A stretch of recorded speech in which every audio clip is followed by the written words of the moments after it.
let's see, just about 10 days ago, kind of in the lead up to the Dobbs anniversary, we collaborated with another group, Concerned Women for America, who you probably know, to do a briefing on Capitol Hill for congressional staff, basically about the work. It was about moms.gov, but also about PRCs. And one of our asks, what I showed a bunch of photos from all of my own PRC visits and told a lot of little vignette stories from places I've been around the country, and told the staff, like, please see if you can get your bosses, your members of Congress or your senators to go visit a PRC in their home district, right? Because again, like, that's a great way to just raise the profile and the visibility.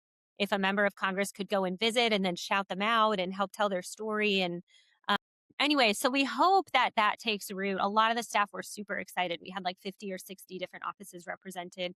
And exactly like you said, I think the more folks who can help tell the stories of that side of the pro-life movement, I think the better. Yeah, that's really cool. Yeah, it's great for people to visit the pregnancy clinics because then they're equipped to share stories. They're equipped to give directions. They're Yep. Totally. firsthand knowledge of what it's like and where to go. That's Yeah, awesome. and because PRCs are still, several years after Dobbs, still the targets of so much misinformation and ideological lawfare, and not so much physical vandalism and attacks, I think, anymore as there was around the time of Dobbs. But I think the more voices that can be out there correcting the record about that, right? Just saying, like, you might be hearing that pregnancy centers mislead women or they're all built on fraudulent claims, and that couldn't be further from the truth. This is actually what they do, right? And the kind of help that they provide. So that's, I always tell my staff, like, we at the March for Life, our particular calling in the pro life movement is not to run a pregnancy center, but we certainly can and should and will support the people for whom that is their particular role in the movement. So That's yeah, cool. happy to talk about that too. Awesome. Well, let's go. I'll go ahead and get us started, and I might even keep that first bit of just us chit chatting in there. Sure. Yeah. So, welcome to the Pro Life Team podcast. I'm Jacob, and I'm here with Jenny. So, Jenny, go ahead and give us your backstory. I know you were just sharing it, but that's before I started recording. If you go ahead and share your backstory, and then we'll dive into some stories along your pro life experience and journey. Sure. Thank you. Well, I have been leading the March for Life organization for just about 18 months now. And prior to coming to the March for Life, I practiced law in Washington for many years, for about 15 or 16 years. And in my legal career, it's so interesting looking back now, Jacob, because I can see the hand of providence sort of all along the way. Although, of course, at the time I had no idea what the Lord was leading me to. But all along the way, when I worked in private practice at a law firm, my work in the first Trump administration in the Justice Department, and then as a senior lead policy staffer for domestic policy. And then my work in religious nonprofits as a lawyer for faith based nonprofits for many, many years. All along the way, I was having an opportunity to do pro life work, pro life legal and policy work, and or pro life volunteer work. Or at the university where I was the deputy general counsel for several years, I launched the university's pro life project, sort of as my side project, in addition to my legal work for the school. So there was always this thread of doing pro life work along the way. But primarily, I was an attorney for a number of years in DC, which is a great place to build a legal career. And have been a marcher for life for many years, 25 years now. It feels funny to be old enough to say that, but I first came to the March for Life, as so many people do, as a college student. I came as a college freshman for the first time, and I had the classic March for Life experience of coming to Washington on an overnight bus from my college in the Midwest. I went to Notre Dame, so it's about 600 miles to DC, and came, slept on the floor at a Catholic church in Virginia, came to the march, hopped on the bus, went 600 miles home, and I was totally blown away. Even as someone who had grown up in the pro life movement, I had never been surrounded by so many pro-life people and pro-life young people in particular. So that was 2001, and I fell in love with the March for Life. It really helped form my own adult pro-life commitments, kind of right at that crucial moment in a teenager's life where you're stepping out of your parents' home and starting to build your own adult identity and adult set of beliefs. I, like so many people, was formed by the March for Life in those really crucial years. So now I've been raising my children here in the Washington suburbs, and they've grown up as little marchers, and my family and I have been marching for many years. So when the march approached me a couple years ago now and asked if I'd be willing to discern coming to lead the organization, I was initially surprised because, again, it wasn't what I was, had been a lawyer for many years, and this is not legal work primarily.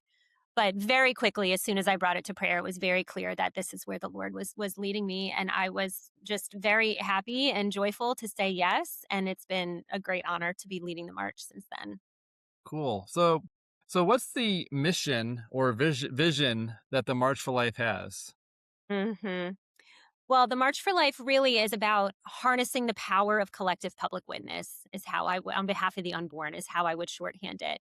And that power really benefits both the movement itself and the culture writ large. In other words, if I were going to give you maybe the top three things, right, the top three ways that the March for Life makes a unique contribution to the life and the well being of the pro life movement and the cause of life.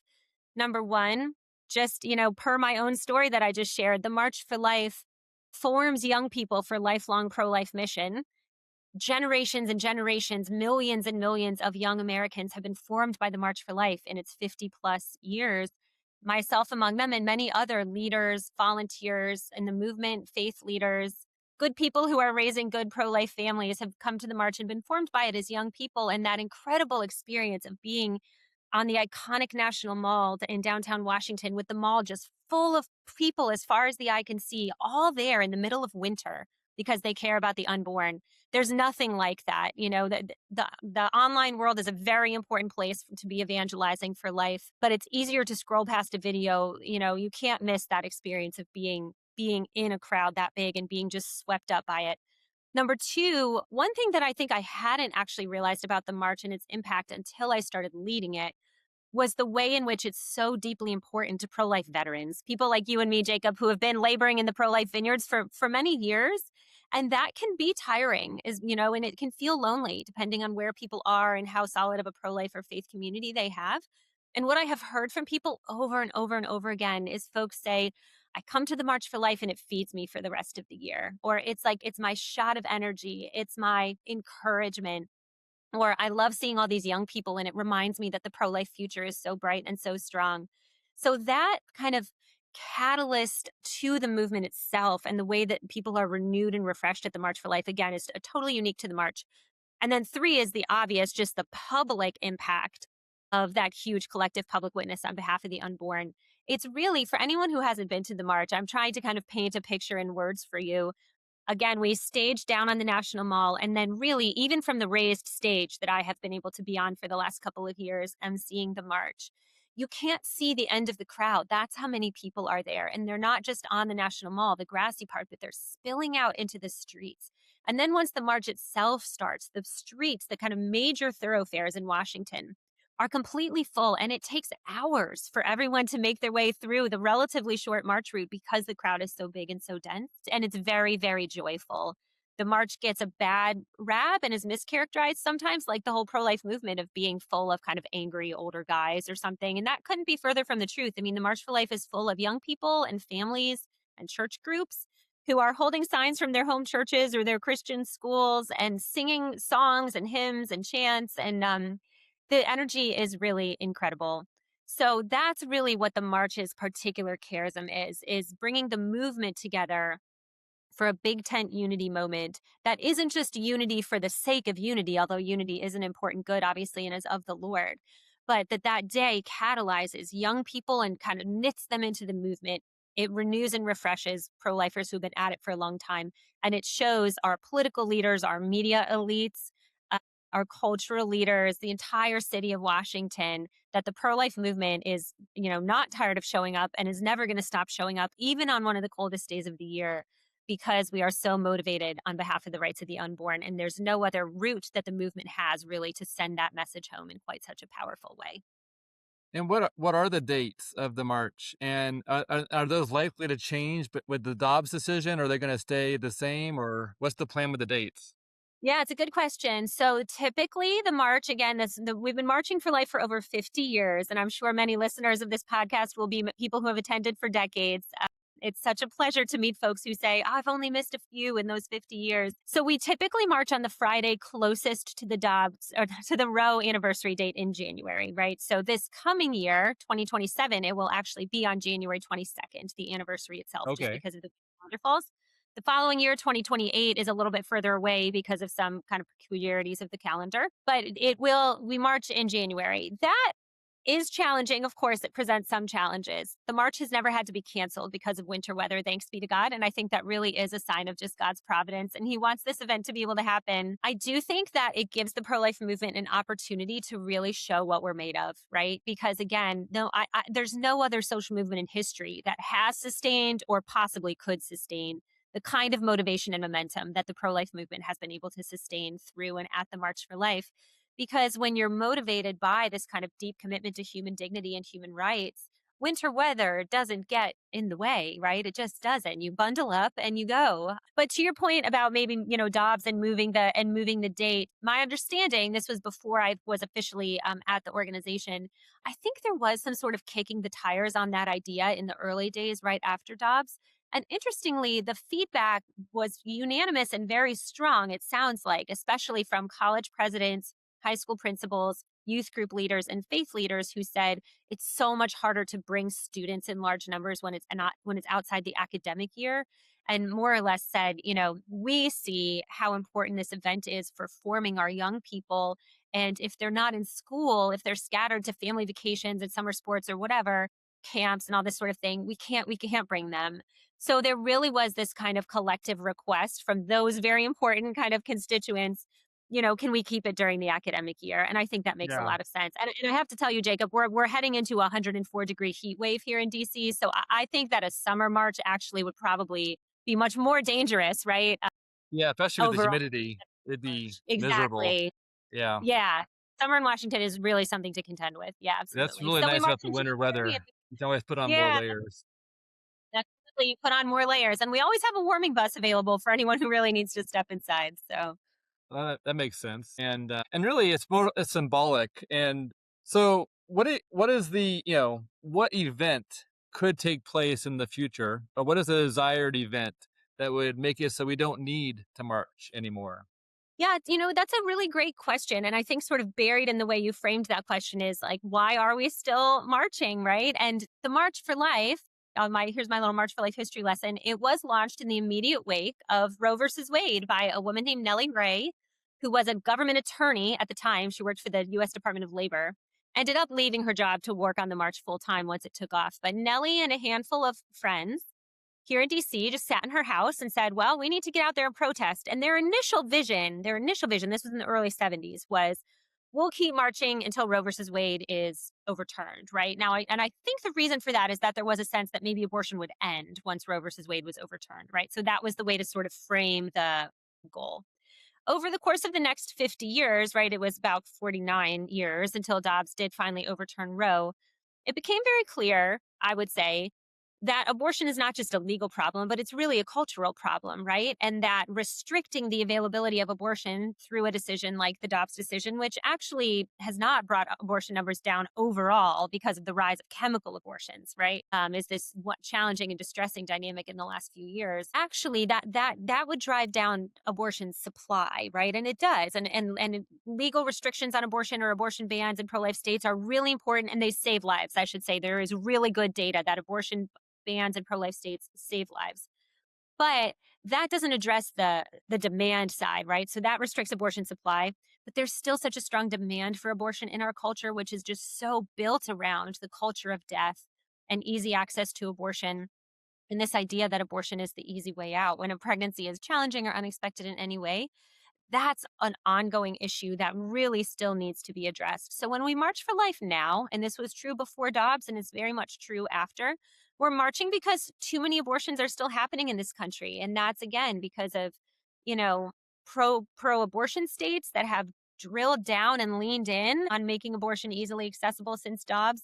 It's because of chemical abortion that's easily accessible through the internet, even in strong pro life states, because of the federal government not taking the action it needs to take to limit chemical abortions, et cetera. So there is still legal and policy work that needs to be done. But I would say even more than that, we need to keep converting the culture so that abortion becomes, as the movement often says, not just illegal, but also unthinkable. In other words, that Yeah. women aren't seeking out abortion in such large numbers, and converting the culture through forming young people and this massive public witness every year is a big part of what the March for Life is still about. So when would we stop marching? When abortion is eradicated in the United States, right? when women not only have resources available to confidently choose life, but know how to find those resources. And when there's enough support and resources to go around, and we have moved away from this idea that easy access to abortion is a key element of women's empowerment or success or any of those things. Yeah, and it's pretty hard to eradicate a sin. So, because sin is, It is. you know, and even if it Yes. was, you know, uh, abolished in the law, just like slavery Yes. was eventually abolished, Yes. it would probably still be worthwhile to march in celebration of abolishing Yeah. abortion. And so, Yeah, absolutely. yeah, And I love that framing actually. I'm glad you said that because my team and I, in the last year and a half, we've talked quite a bit just about the faith, hope, and love that are at the center of the pro-life movement and marching for life, right? How trying to eradicate abortion is really serious business and we have to be serious about it. But we can go about that business with a lot of peace and confidence because we know we're working for a cause that ultimately will prevail because Jesus has won the victory over death, right? Then we might not prevail in our lifetimes, right? Because, like you said, sin is powerful and it is present with us here in this world. But but that we're marching on behalf of and inspired by things that are good with a capital G, right? And that there is a lot to celebrate about life. Even now, there's a lot to celebrate about the goodness and the beauty of life. And this past year, 2026, the theme that we chose for the National March for Life and all of our state marches across the country as well is life as a gift because we wanted to really just lean into that theme about the beauty and dignity of every single human life and how every life is something to be that should be welcomed and celebrated, right? Now we talk a lot about supporting new life in the pro-life community, but life really should be not just supported but celebrated, right? Because it is a gift and it's of the Lord. awesome. So, where have you seen what's a story connected to the walk for life? Are you seeing God's fingerprints and you'd like to share? Thank you. Well, I'm happy to share a story that's not something that we have hosted, but that my team was so blessed to participate in just a couple days ago on Saturday this weekend here in the DC area. And that's a project called the Community Baby Shower, which we actually were connected with through the Maryland March for Life, which is part of our state March for Life network. It was held in the spring. We had two marches for life on the same day this spring. So I was in a different state and sent my a few of my team members to the Maryland March for Life here in Annapolis. At that event, they met a really dynamic pastor who leads a small Baptist church in Prince George's County, Maryland, so a suburban county to Washington D.C. on the Maryland side. And he ended up sharing that day and then inviting my team to be a part of the community baby shower and resource fair that his congregation of just 300 people at this little Baptist church launched a few years ago in their community. And he and his wife, Pastor Pugh and his wife, that is, have a pro life testimony. They had an unplanned pregnancy when they were young and unmarried. And they have such a heart for the children of God and especially unborn babies. So they launched this baby shower just looking around their own community and specifically a very heavily African American area of the DC suburbs and saying, this is a community where there's a lot of needs and where parents need a lot of support. And our church is going to step out and help with that. So they held the first community baby shower a few years ago just at their church property. And I think the congregation made lunch for everyone who came. It was really beautiful. The next year it grew to something like 600 people came. Then MedStar got involved, which is a massive healthcare company here in the DC area, because they saw that driving down infant and maternal mortality in that community was something that they wanted to really prioritize. So now you've got your kind of corporate sponsorship and involvement.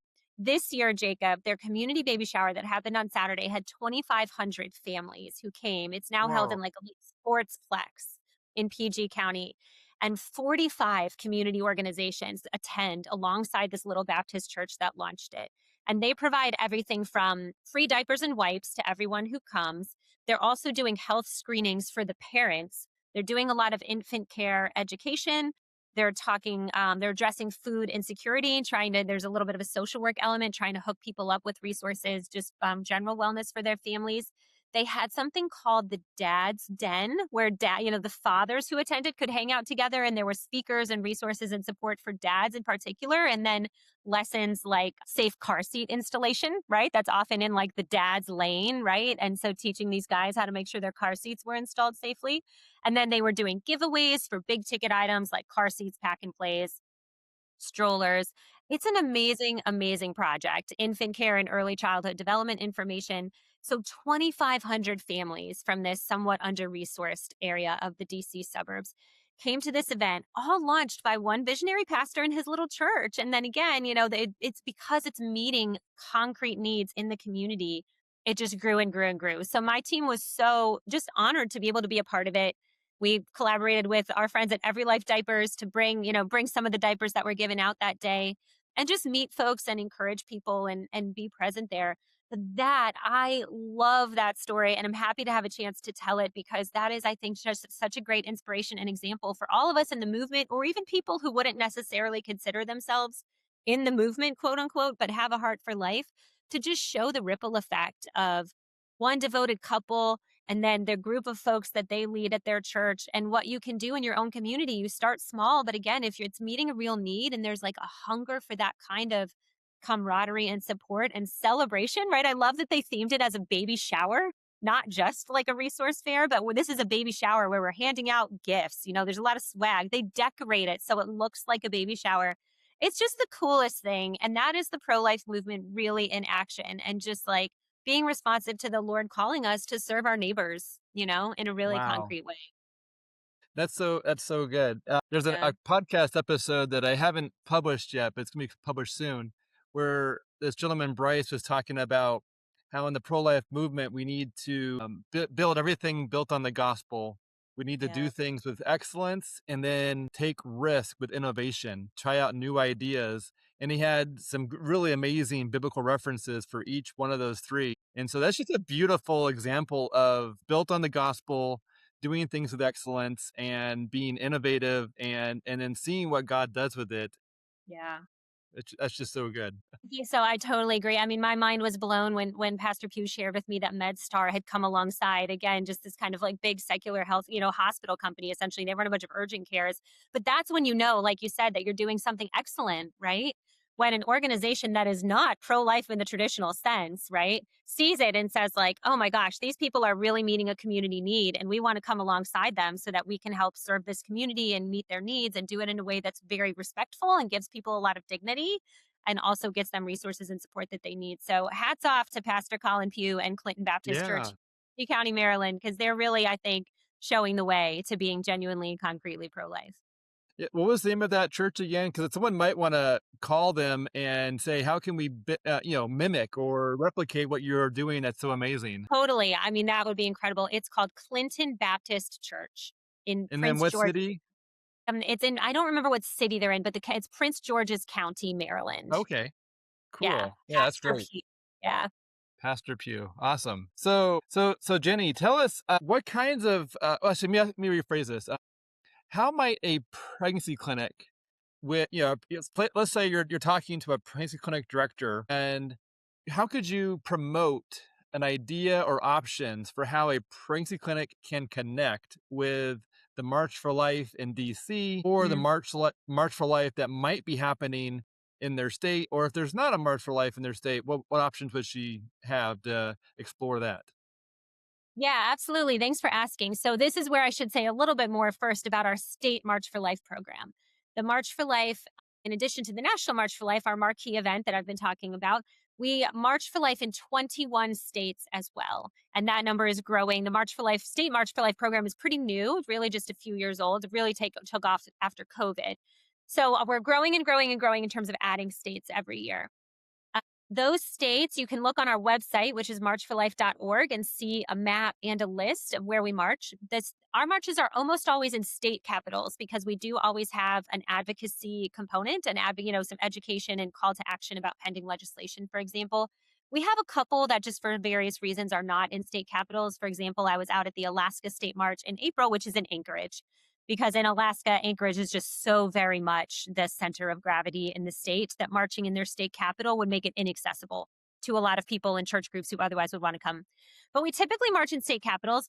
Often, although not always, there is a little bit of an expo at a state march where local pregnancy centers are welcome to come and set up a table and hand out material and merch and meet folks and that sort of thing. So I always love seeing PRCs and maternity homes at the state marches in that capacity. a lot of folks will also just come and march with their PRC groups. And I have had so much fun meeting just PRC groups as I kind of weave my way through the marchers at all of these events. I also set a goal for myself when I became the president of the March for Life of visiting a PRC or maternity home everywhere that I travel for the March for Life. So that means specifically all the state capitals across the country where we have state marches, but also places where I go for speaking engagements and other sorts of things for the march.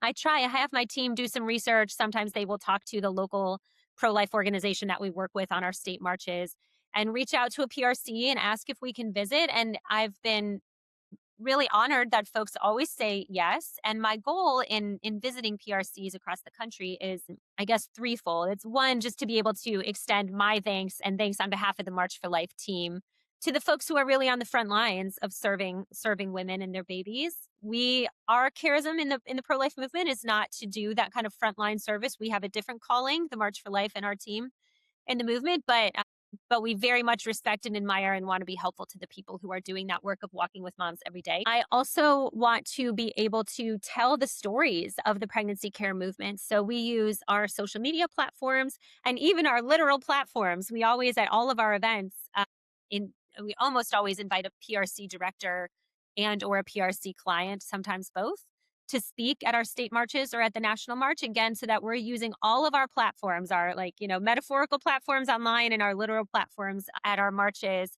to tell the story of the pregnancy care movement and what the pregnancy care movement is able to do. And I'm always happy to do that. So I understand that here and there we've met a PRC where they, for various reasons, um, don't want us taking photos or like, putting them on our March for Life social media accounts. But typically, and we're always respectful of that, but typically folks are very happy for us to collab with them on Instagram or shout them out on Twitter and kind of try and point resources to them, right? By just encouraging folks, find your local PRC, right? Here's one that I visited today that's incredible and deserving of support. Here's the kinds of things they do. Find your local PRC and support them in your community, whether that's by volunteering or giving money or bringing diapers and wipes over or baby clothes or whatever. So I have absolutely loved that. And it has given my team and me just a lot of great stories that we share continually. I was mentioning to you, Jacob, when we were offline, that I was able to tell the stories of a number of PRCs I visited at an event on Capitol Hill just a couple of weeks ago to educate folks on the Hill about what PRCs do and then encourage members of Congress to try and visit their local PRCs if they have an opportunity similarly so that they can help tell those stories. I think that's particularly important in a time when PRCs are just still being constantly maligned and attacked in print, in the press by, unfriendly state attorneys general, for example, and other state level actors who are really just lying about what PRCs do. It's really important for all of us in the pro life movement to be able to push back on that. So I would say to PRC directors in particular, if there is a state March for Life in your state, please come. They're typically in the spring or the fall. We have a couple over the summer and a couple in January, but please come.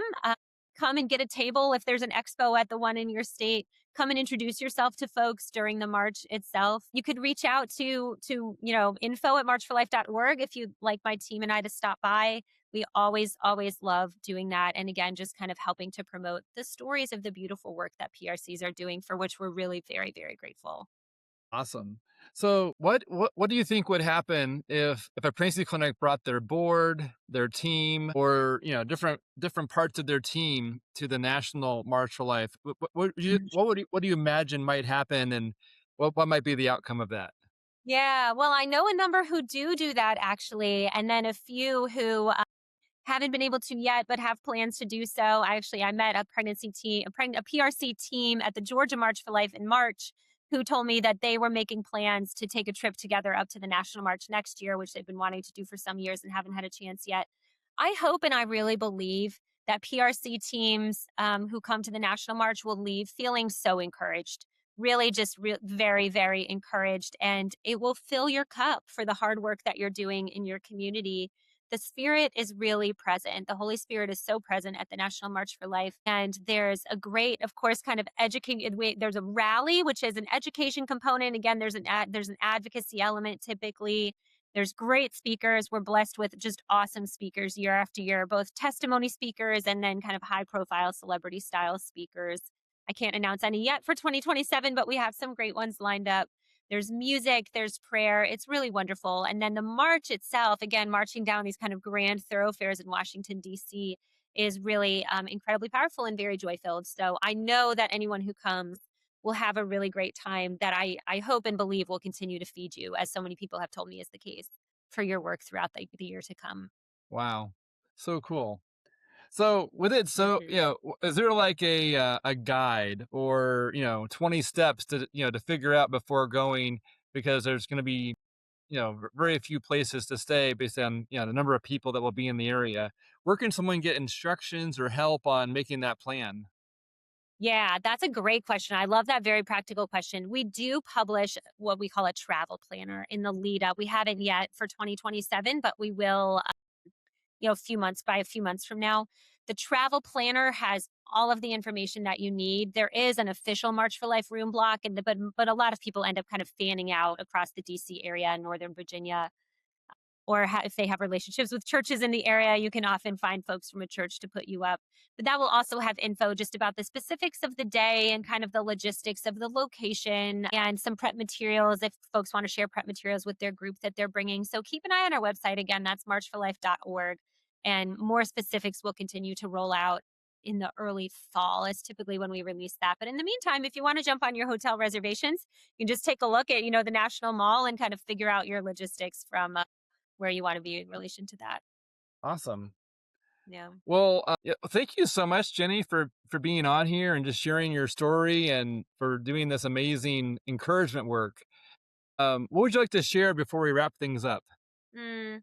Well, I guess I'll share what a story that I find really encouraging, and it's just a reminder again that Christ has won the victory over death, and we know we're working for a just and righteous cause, and we should take a lot of peace and confidence for that. But we also do need to remember that this kind of fight, which as you said at the top of our conversation, Jacob, this is a fight against sin. It's a fight against evil. It's really a fight against evil. So it's a long generational battle, right?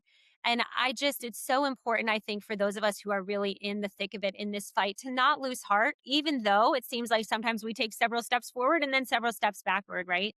And I think so often of my predecessor, Nellie Gray, who I mentioned, the woman who founded the March for Life, ultimately left her work as an attorney and ran the march for 38 years from the first year until the day that she died. Uh, and Nellie passed away in 2012. She was quite elderly at the time, and she had built the march from this little friends and family event into, a big 501c3 that runs the world's biggest annual human rights event, which is really quite remarkable. Nellie, though, wasn't able to see the Dobbs decision. She died 10 years too early to see Dobbs, right? Which is what she had poured her life out for, ultimately, given up her career, put her own reputation on the line, poured out her blood, sweat, and tears to see Roe overturned, and she didn't get to see it during her life on earth. However, there are no coincidences really in the Lord's work. There's just God's providence. And it's incredibly providential that the Dobbs decision was released on Nellie's birthday, which I always think of as a way that the Lord sort of winked at us, right? And just to remind us that he sees and blesses our efforts. He does. And even if we, like Nellie, might not be able to see the eradication of abortion in our lifetimes, that day is coming. And the Lord knows and sees what we're doing, and we're called, as I think a great saint once said, like we're not called to be successful, we're called to be faithful, right? And success is in the hands of the Lord and in his good timing. So in the meantime, we all keep laboring in the vineyards, trying to follow the Lord's call and work for the cause of life, the greatest human rights cause of our time. And just rest peacefully and confidently knowing that we're doing his work and following his call on our lives. Yeah, before Dobbs was overturned, if you would have asked me even months before it was overturned, I would have thought, well, for years I used to think that it would be overturned someday, but I thought I wouldn't live to see it. I thought my children would be alive and maybe they might get to see it. Yeah. And the fact that it overturned during my lifetime was, well, it was an amazing surprise. And Yep. what were your thoughts, months or years before Dobbs took place? How did you look at that? Yeah. Did you see it coming at all? Or Oh were you happen to be gosh. one of the people? No, I mean, no, I hate to say that, but just in the sense that, of course, everyone in the pro-life movement, and I should mention, my father is a pro-life law professor, recently retired law professor, but spent many decades as a pro-life legal strategist and professor, and So I sort of grew up in the legal part of the pro life movement. So I know very well all of the effort that had been poured into the legal strategy for years. I mean, for decades. And I respect very much all of that work that was done. But nonetheless, the politics of abortion being what it is and human nature being what it is, no, I mean, even when Dobbs was pending, I wasn't, I guess, totally convinced that we were going to see the Yeah. end of Rome, like you said, because it just felt so enormous that it almost felt like it was impossible. And then all of a sudden, right, the possible became possible thanks to some brave judges who were willing to follow the law where it led them. We'll always be grateful to this Supreme Court for that boldness in following the law, and that is a great encouragement as well, right? That these goals that seem unattainable, we're going to get there. We really are. We really Yeah. are with the Holy grace. It really Yeah. shows the power of voting. Well, God's Yeah. in control, and it is Yeah. important to vote, and it's also important to have men of character and or people, Yeah. women and men of character Yeah. as Supreme Court justices, because that's such an important role in at least in the Dobbs decision. Yep. Absolutely. That's Yeah, right. how would you describe, the most important variables outside of the gospel and God being in control? What would you, classify as like really important things to not lose sight of based on what we've learned from the Dobbs decision? Mm-hmm. Right. Well, the Dobbs decision, the Dobbs case itself was a great collaboration, of course, between ADF, fantastic law firm, and the lawyers for the state of Mississippi, right? And the groundwork for the legal strategy there, again, had been laid by many others over many years. So I think it was a great example of the power of unity and collaboration, right? And sort of bringing a lot of ideas and a lot of people to the table and taking a bold approach, right? But really working together on it. So that I think is something for us to remember in the movement that we're better and we're stronger when we're rowing in the same direction. And remembering that we're all working for the same goals in the movement. There is, like in the body of Christ, where as as the letters of St. Paul remind us, like we're one in the body of Christ, but there are many parts, right? And the same in the pro life movement. We have the same goals, but there are different voices, different approaches, different organizations that have different charisms or different callings. That's okay, and the movement is strongest when all of those different parts, those body parts, if you will, are really working together, like we saw in the Dobbs decision. And then around Dobbs, now of course Dobbs in the end was built around legal questions, right? But again, like that moment of setting up Dobbs was the work of not just the lawyers who laid the legal groundwork, but the communications strategists and the grassroots and all of the groups that filed amicus briefs at the court, each one addressing a different potential concern of the justices to make sure they had all the information they needed. And one thing that's really interesting about the legal analysis in Dobbs, it's the question, right, is like, does stare decisis govern here, or can we overturn this 50-year-old legal decision? And part of the stare decisis analysis is the decision we're considering overturning, is it settled law, more or less, right? Is it so settled that it would be deeply destabilizing to the country if we were to overturn it? That's not exactly the words that Justice Alito used. He wrote in a more lawyerly way, but that's the way to kind of understand what they were looking at. And really, this is again where the March for Life comes in, I think, in the grassroots pro life movement, right? The folks who weren't really involved in the legal strategy over the years, but who showed up in Washington every year in January, or who were involved in their hometowns or their home states. It was very clear, I think, thanks to the grassroots pro life movement, that this question was not settled law and had never been, right? That the country had never fully accepted abortion on demand, and that's part of what freed up the Supreme Court in their legal analysis to move away from Roe. So everyone in the movement, not just through prayers, but through continued advocacy and activism and showing up year after year, really helped lay the groundwork for the Dobbs decision. So very Wow. cool.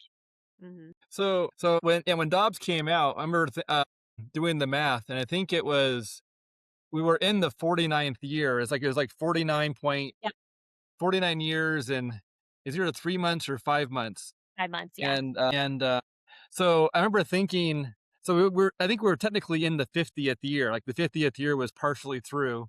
yeah. And what do you think of, is it a stretch to call that the year of Jubilee, or is that a biblical reference? Oh, I love that. Oh my gosh, the year of Jubilee, the year of freedom. No, Yeah, that's every beautiful. 50. Yeah. Isn't it perfect? I mean, it just again, there are so many ways in which it's a providential story. No, I don't think that's a stretch at all. Yeah, I think I felt like God's hand was all over Dobbs, and I mean, and the fact that, the founder of the March for Life, her birthday, it's in the 50th year, like, Yeah. technically, it's Yeah. Yes, yes, 49 yes. years and 5 months, I suppose. Yeah, I love that. It's Amazing. yeah, it's, and how many people I mean, if you try and think of how many people have prayed for the Yeah. end of Roe Yeah. over how many years, Yeah. it'd be a very large Right. number. Almost inconceivably large number. Yeah. Yeah, No, you're and how right. many It's prayers were answered, yeah. with that move, and there's obviously still need, there's obviously still work Yes. per state and maybe even abolishing it at the federal level, but it's still an amazing answered prayer. Absolutely. Yeah, that's absolutely right. And one of the really beautiful things about working in the pro-life movement, and I'm sure that the folks listening to this program have the same experience that I do, and I'm sure you do too, Jacob, of just so many good people who are praying for our work, right? Who are praying for the cause of life, who are praying specifically for the March for Life. I have been so humbled and moved by the number of people who are praying for me and my team and for God's hand of protection over the march itself every year. And that is so true. I'm sure every pregnancy resource center in the country has prayer support from local churches and really good people. And that is so powerful. And it's one of the just incredibly beautiful things about the movement that we're in. We, my team and I, especially at our busiest times of year, we really can feel the prayers coming our way from across the country from so many good and faithful people who are really close to the Lord's heart. And that is that's what keeps this movement going, you know? I mean, it's hard work and can be discouraging because again, we're up against the forces of death, but we support one another with our prayers as well as with our, as well as tangibly as well, of course, but you can't discount the power of prayers, and we are lucky as a movement to have so many prayer warriors behind us. Yeah, and just to think, people that have prayed and then, the prayer was answered after their life had, Yes, came to an end. exactly. That's right. It's just so impactful how, we've had generations praying for this over that 50 years. Yep, absolutely. Yep. Well, Jenny, would you close out this podcast with a prayer and with expectation that those who are listening can join in? Sure, absolutely. Yes. In the name of the Father and the Son and the Holy Spirit. Amen. Lord, I just give you praise and thanks for the great gift of being able to work for the cause of life, a cause which is so close to your heart, as innocent children are so close to your heart. Lord, I ask your protection over the pro-life movement and every person and organization who works in it. Strengthen the movement and all of your servants in it against the slings and arrows that are inevitable when you're working for a just and righteous cause and working for a cause so close to God's heart. I ask your protection over pregnancy resource centers, over their physical spaces, over their supporters and their board members and their work. I ask you, Lord, for a spirit of good energy for everyone who's toiling in the pro life vineyards, especially in this hot season of summertime where folks tend to move a little bit more slowly. Lord, I lift up to you today every woman who is finding out about a pregnancy today, especially those for whom it is not welcome news. Any woman who is crying tears and not tears of joy when she sees her pregnancy test today, Lord, I just really entrust in a special way to your hands. And I ask you to strengthen the resolve of every pregnant woman who might be considering abortion today. Bring her the helpers and the support that she needs. Bring the right people to her path. Bring the right Google search results to her, Lord. Let her see the right billboards in her town so that she can find the support that is out there for her and move the hearts of moms and dads everywhere, Lord, just to choose life for their babies. Again, we give you thanks for the great blessing of being able to do this work. May it redound to your glory, Lord, always. Amen. Amen.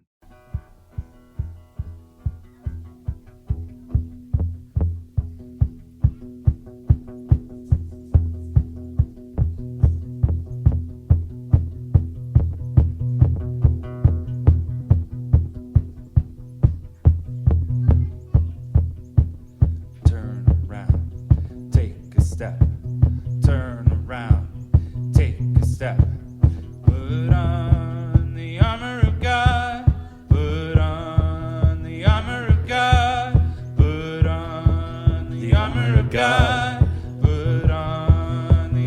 of God. Be strong in the Lord and in his mighty power.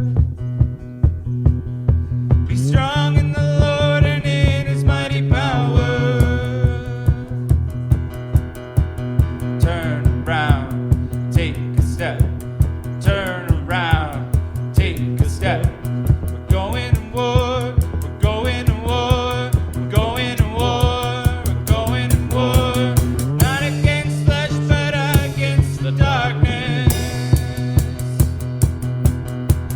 Not against flesh, but against the darkness.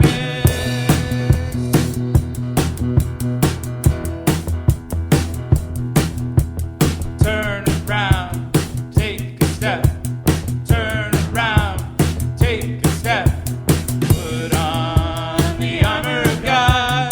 Put on the armor of God. Put on the armor of God. Put on the armor of God. Be strong in the Lord and in his mighty power. Be strong in the Lord and in his mighty power. Turn around, take a step. Turn around, take a step. We're going to war, we're going to war, we're going to war, we're going to war. Not against flesh, but against the darkness. Not against flesh, but against the darkness.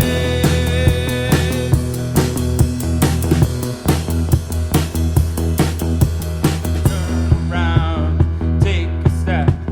Turn around, take a step. Turn around, take a step. Turn around, take a step. Put on the belt of truth. Put on the breastplate of righteousness. Put on the sandals of peace. Put on the shield of faith. Put on the helmet of salvation. Put on sword of the Spirit. Put on the armor of God. Put on the armor of God.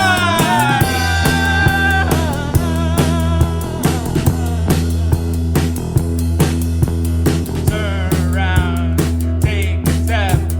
Turn around, take a step. Put on the belt of truth. Put on the breastplate of righteousness. Put on the sandals of peace. Put on the shield of faith. Put on the helmet of salvation. Put on the sword of the Spirit. Put on the armor of God. Put on the armor of God.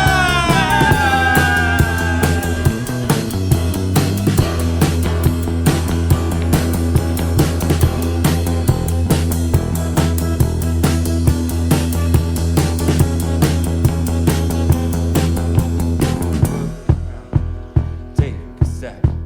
Turn around, take a step. Pray